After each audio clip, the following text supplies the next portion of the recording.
آج جتنے بڑے حضرات، بڑے بوڑھے یا بیٹیوں والے لوگ بیٹھے ہیں یا سنتے ہیں یا سنیں گے، سب اپنے اپنے آپ سے بول، جس کے ہاں بیٹی بیٹھی ہے وہ کیا کہہ رہا ہے؟ دو باتیں، اے اللہ میری بیٹی کا نصیب اچھا کرنا، اور دوسری دعا کیا؟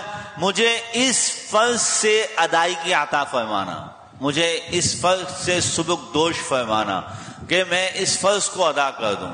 یعنی فرض عبادت ہے تو فرض سمجھا نا اس کو، عبادت نہیں تھی تو فرض کہاں سے ہو گیا؟ فرض کہاں سے ہوگا؟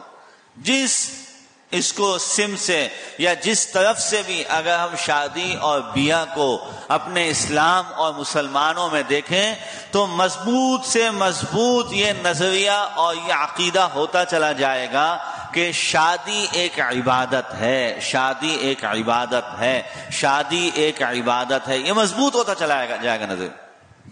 پھر عبادت کو ہم ادا کیسے کریں؟ بھائی عبادت کو ادا کرنے کے لیے رسول اللہ سے پوچھا جائے گا، عبادت کو ادا کرنے کے لیے رسول اللہ کے جان نثاروں کو دیکھا جائے گا کہ رسول اللہ نے کیا بتایا، رسول اللہ کے چاہنے والے اور ماننے والوں نے کیا کیا، اس کو دیکھا جائے گا اور پھر اس کے مطابق چلا جائے گا۔ تو عبادت، کسی بھی عبادت کو اٹھا کے دیکھ لیں، کسی بھی عبادت کو اٹھا کے دیکھ لیں، چھوٹی سے چھوٹی، بڑی سے بڑی عبادت، وہ عبادت پیغمبر کے بغیر ہو ہی نہیں سکتی، ہو ہی نہیں سکتی۔